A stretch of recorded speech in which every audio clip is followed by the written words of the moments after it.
Allah'ın El-Gaffar degan ism sifatlar haqidagi tafsirlar. Bismillah, elhamdülillah, ve salatu ve selam ala Resulillah. Assalamu alaikum ve rahmetullahi ve berekatuh. Tuvende diktanlağa Ustaz Abdüveli Qari Rahimullah'ın Kur'an ve sünnet nuru aslida Allah'ın güzel isim sifatlarının kısaca tefsiri dersliklerinden Allah'ın El-Gaffar degan isim sifatları haqidagi tafsirlarini o'qiymiz inshaalloh.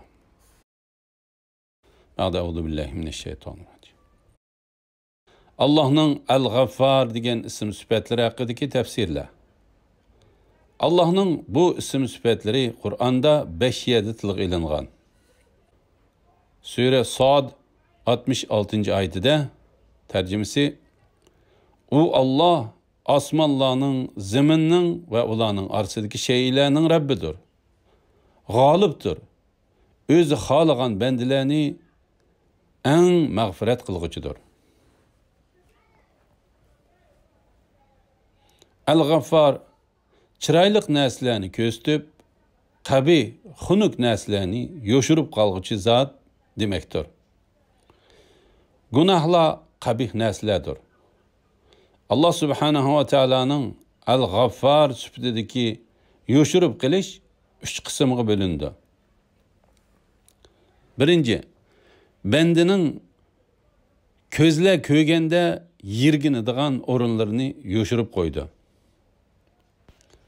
Allah yo'shirishga buyurish bilan bandani sat ko'rinib qilishdan himoya qiladi. Onundan başka insanın içindeki napak bo'lgan narsalarni nihoyat mustahkam qilib yo'shirdi. İnsan shunda qarma-qarshi turganda ularning ichidagi ayiblarini yo'shirib qoldiki, uni hech qachon undaq tasavvur qila olmaysiz. İkinci, insanın xiyoliga kelayotgan napak xiyollarni başka adamlarga bilinmaydigan qilib yo'shirib qo'ydi. Agar undaq bo'lmaganda, ya'ni Allah subhanahu va taolo xatoliklarni yo'shirib qo'ymaganida, zaminda qarma-qarshi turib paranglashayotgan bir-biri bilan do'st bo'lgan ikki kishini topolmayding.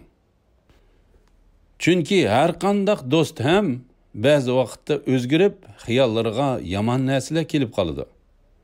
Mana bu narsani yo'shirib qo'ydi. Bir kishi shundaq deganki, alhamdulillah, agar Alloh xatoliklarimizni yo'shirib qolmagan bo'lsa, olam sesib ketadi. Uchinchi, kishilar orasida gunohlarimizni Alloh yo'shirib qoldi. Balki yo'shirib qo'yishlik bilan kifoyalanmasdan, agar yaxshi amallarni qiladigan bo'lsak, yaman amellerimizni yaxshi amellerimizga almashtirib beradiganligini va'da qildi.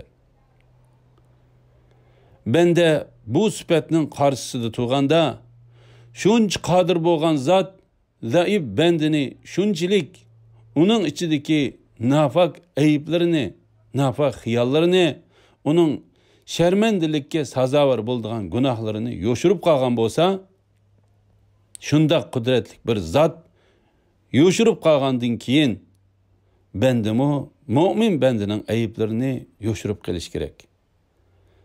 Payg'ambarimiz alayhissalatu vassalam dediki, kimiki bir mo'minning aybini yo'shirib qolsa, Alloh qiyomat kuni uning aybini yo'shirib qoladi.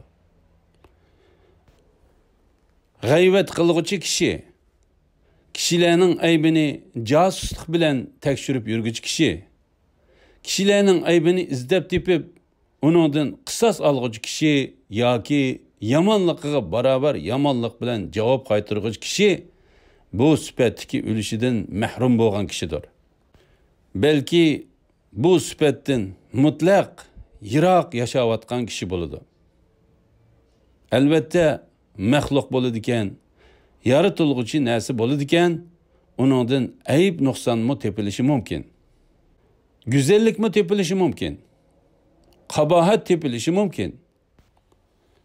Eğer kişinin bu sifatdan algan ülüşü katta bo'lgan bo'lsa, albatta uning kirgan vaqtida yaxshilik tarafini ko'rib ola olamiz. Resulullah aleyhissalatu vesselam birinin ashablarının ayıplarını ilip gelişini mu hem xalamaydı. Men ulanın karşısına çıkkınımda pak kalbim bilen çıkay dep Peygamberimiz aleyhissalatu vesselam bu süpetten ölüştar bolgan zatlarının en uluğudur.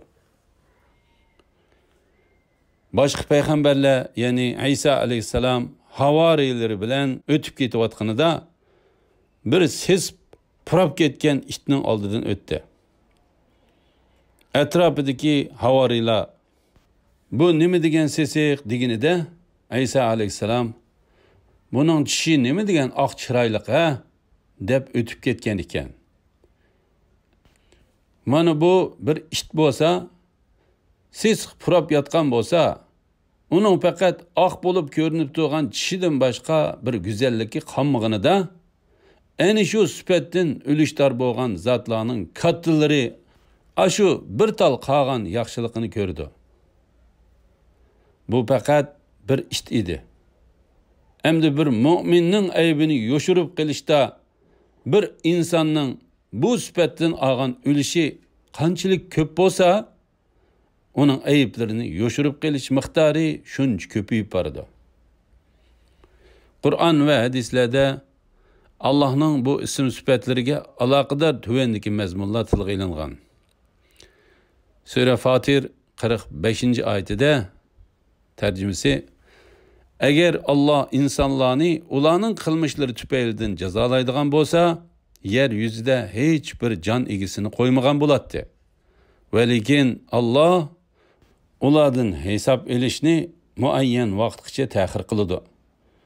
Ulardan hisob elishning vaqti yetib kelganda ularning amallariga qarab jazo beradi. Alloh haqiqatan bandalarini ko'rib turg'uchidir. Sura Hud 3-oyatida sizlar Rabbinglardan mag'firat talab qilinglar. Ondan uningga tavba qilinglar. Allah sizlarni muayyan muddatgacha, ya'ni umringlar oxirlashib, ajlinglar yetguncha hayoti dunyodan obdan bahramand qiladi. Yaxshi ish qilguvchiga qilgan yaxshiligining savobini beradi. Agar iymondan yuz o'risanglar, azobga duchor bo'lasizlar. Sizlarning qiyomat kunining cho'ng azobiga kelishinglardan ansirayman. Yana Sura Hud 52-oyatida tarjimasi: Ey qavmim, Rabbinglardan mag'firat tilanglar. Ondan uningga tavba qilinglar. Sizlarga u ko'p yig'in yog'dirib berdi. Sizlarga texmo kuch-quvvat berdi. Sizlar gunohga cho'mgan holda mening da'vatimdan yuz o'rmanglar. Sura Nuh 11-12-oyatlarda tarjimasi: U sizlarga mo'l yomg'ir yog'dirib berdi. Sizlarning mollaringlarni va o'g'illaringlarni ko'paytib berdi. Sizlarga bog'larni, o'stanglarni ato qildi. Alhamdulillah. Yuqorida Ustoz Abduvali Qori rahimahullohning Qur'on va sunnat nuri ostida Allohning go'zal ism sifatlarining qisqacha tafsiriy darsliklaridan Allah subhanahu va taolaning Al-G'affar degan ism sifatlari haqidagi tafsirlar temisini angladinglar. Oxirini keyin qitimliq o'qishimizni davomlashtiramiz inshaalloh. Sallallohu ala Muhammad va ala alihi va sahbihi va sallam.